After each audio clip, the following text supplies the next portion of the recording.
Bonjour et bienvenue. Vous écoutez Marqueur, votre podcast 100% PME et marketing durable. Pourquoi ? Parce que le marketing durable, c'est le marqueur de la bonne santé de votre PME. Je m'appelle Diane Cantan et je vous propose à chaque épisode de partir avec moi à la découverte du marketing durable. 10 minutes pour avancer, ensemble, sur un sujet essentiel à la performance de votre entreprise, mettant en avant la relation client et étant au cœur des enjeux de RSE. Parce que gérer des projets marketing avec le cœur nous emmène plus loin dans la formulation d'une offre qui fait sens, aussi bien pour vos clients que pour vos collaborateurs. Pour ce nouvel épisode, je vous propose de partir à la découverte du marketing mix. Nous allons parler des 4 P évidemment, mais aussi des 10 autres. Et oui, il y en a bien plus. J'ai choisi quelques exemples d'entreprises ou de marques qui vous permettront de trouver inspiration afin d'identifier quelques actions à mettre en place prochainement dans votre entreprise. Sachant qu'en moins de 10 minutes, évoquer tous ces sujets est un vrai challenge. Donc cet épisode sera scindé en 2 parties. D'une part, je vais vous parler des 4 premiers P. Et puis dans un second épisode, je vous parlerai des autres P du marketing mix. Et pas de panique, j'aurai aussi l'occasion de revenir sur chacun des points plus en détail, mais dans d'autres épisodes. Avant, j'aimerais aborder avec vous la notion de l'économie circulaire. Les différents rapports scientifiques, comme le GIEC, nous incitent à diminuer notre empreinte carbone pour qu'en France, nous ne soyons plus qu'à hauteur des 2 tonnes de CO2 équivalent par personne en 2050, alors que la moyenne se situe actuellement à environ 10 tonnes par Français. J'ai participé en avril 2023, comme peut-être certains d'entre vous, à l'atelier 2 tonnes, après avoir suivi la fresque du climat, comme 1 million de personnes, et à la fresque du numérique. Selon l'ADEME, l'économie circulaire peut se définir comme un système économique d'échange et de production qui, à tous les stades de cycle de vie des produits, biens et services, vise à augmenter l'efficacité de l'utilisation des ressources et à diminuer l'impact sur l'environnement, tout en développant le bien-être des individus. Le principe de ce modèle économique implique les 3 R principaux, à savoir réduire, réutiliser et recycler.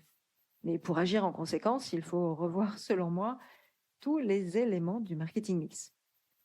Donc, si on regarde la définition du marketing mix, c'est l'ensemble des décisions et actions marketing prises pour assurer le succès d'un produit, service, marque ou enseigne sur son marché. Il est défini en fonction des objectifs fixés par l'entreprise, des cibles et du positionnement voulu par la marque.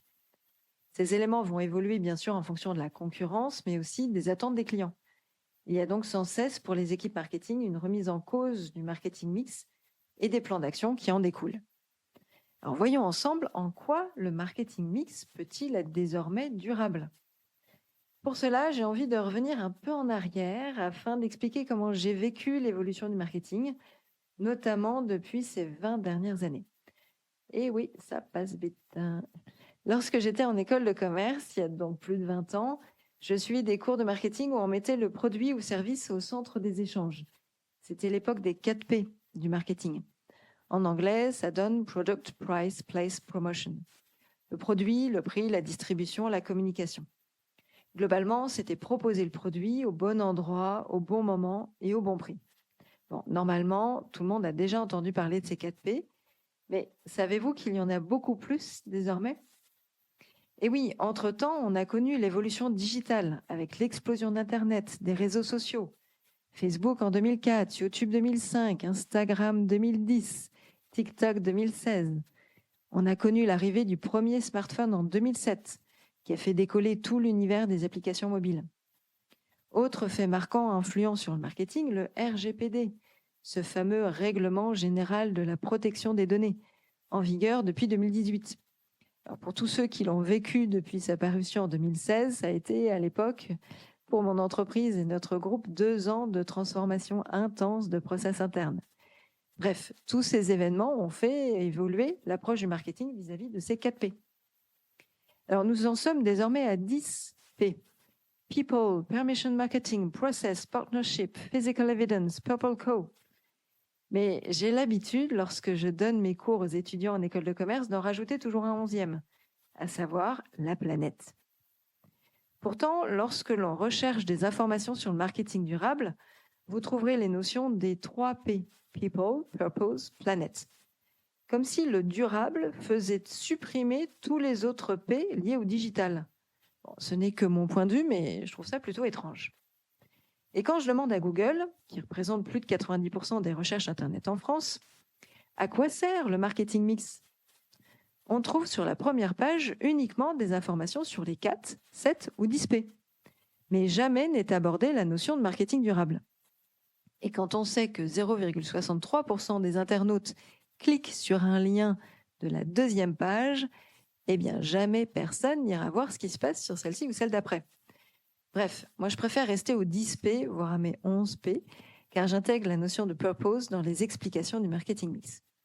Alors comment ces 10 ou 11 P peuvent-ils avoir un impact sur le marketing durable?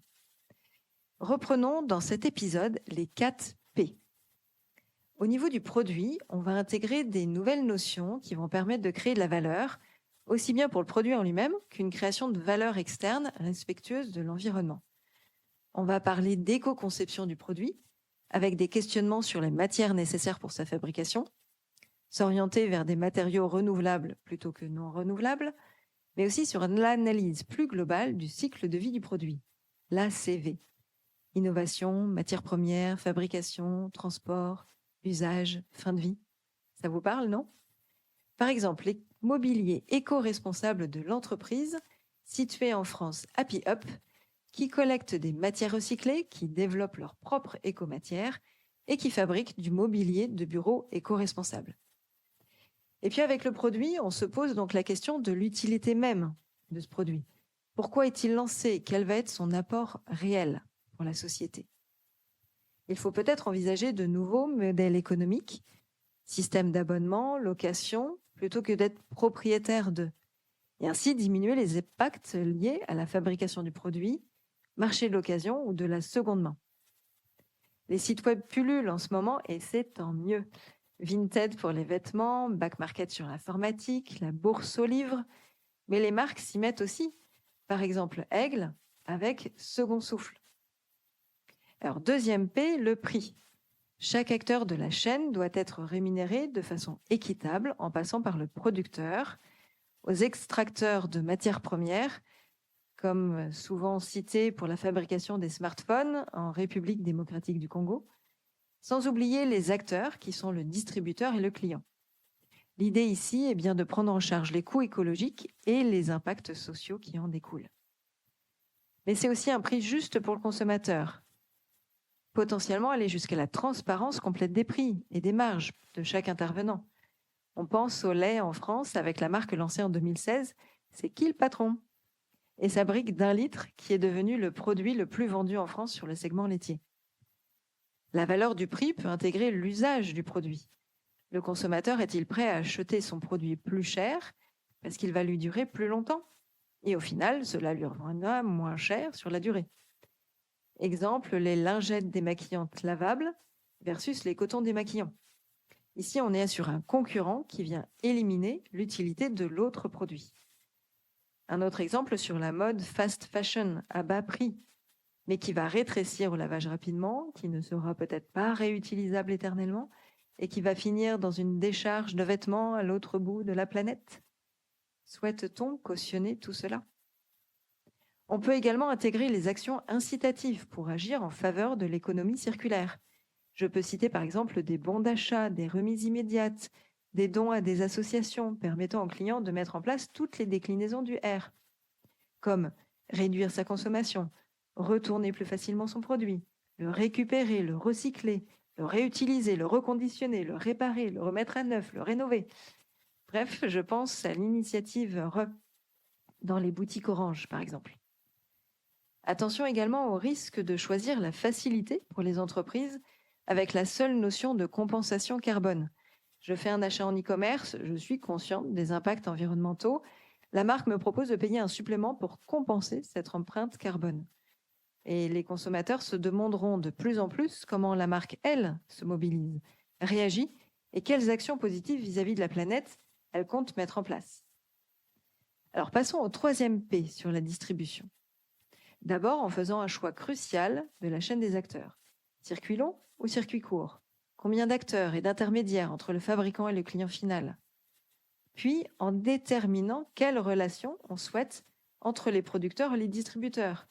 Simple notion de fournisseur ou bien de partenaire, incluant le respect, la transparence, la relation sur le long terme. Sans oublier la partie indispensable de la distribution qui intègre le transport à chaque étape.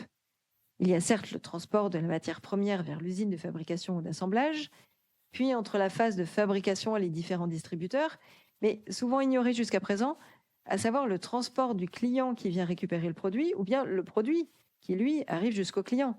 Ces fameux derniers kilomètres sont-ils faits en livraison verte? Et enfin, le transport vers la fin de vie du produit, ou bien une chaîne inversée avec la possible reprise ou retour du produit. Et cette étape-là peut être vraiment la plus impactante d'un point de vue empreinte carbone. Les distributeurs eux-mêmes peuvent changer ou faire évoluer leur offre. Décider de supprimer des catégories de produits qui ne seront pas en accord avec leur nouveau positionnement. Exemple, l'enseigne Botanique avait supprimé en 2008 tous les produits incluant des pesticides et les engrais chimiques. Mais on peut aussi penser au rajout de vrac dans l'assortiment, des produits d'occasion, des zones pour réparer les produits, etc. Les exemples sont nombreux là dans la distribution. Les choses bougent enfin. Le consommateur, depuis longtemps, est devenu un consomme-acteur. Alors, dernier P de la promotion avec la communication, inciter les marques à communiquer de façon responsable, à savoir en étant sincères, honnêtes et transparentes, avec des preuves dans les messages transmis, des preuves tangibles et compréhensibles du consommateur. Cela permettra surtout d'éviter le greenwashing. La première communication passe par les informations transmises sur le packaging du produit, bien avant la publicité ou les outils utilisés en inbound marketing. Et j'aime bien rajouter également de communiquer avec de l'humour, avec la bonne humeur et avec le cœur. Rien de tel que d'utiliser les émotions à bon escient. C'est être aussi sensible sur les médias et les supports utilisés, mais aussi les goodies, les éléments de PLV, etc. C'est aussi impliquer tous les services et départements de l'entreprise dans cette communication plus transparente et que tous aient le même discours. C'est la notion sociale et sociétale de la communication. Sans oublier de travailler sur la raison d'être de l'entreprise. Vous venez de l'entendre, les équipes marketing doivent absolument intégrer le fait de consommer moins mais mieux et ont un devoir de pédagogie vis-à-vis de leurs clients B2B et B2C pour les sensibiliser et les informer sur les bonnes pratiques de développement durable et de RSE. Les marketeurs et leurs entreprises doivent ainsi réussir cet enjeu si on veut inverser la tendance des dérèglements climatiques. Voilà, nous avons vu rapidement ce qu'on peut complètement aborder et qu'il faut même, les 4 premiers éléments du marketing mix d'un point de vue durable. J'espère que vous aurez appris des choses aujourd'hui en écoutant cet épisode et rendez-vous à la deuxième partie pour découvrir les 6-7 autres P manquants du marketing mix. Merci de m'avoir écouté sur ce podcast marqueur. Si vous avez des souhaits ou sujets à aborder, n'hésitez pas à l'indiquer en commentaire ou en message sur LinkedIn. À bientôt pour un prochain épisode.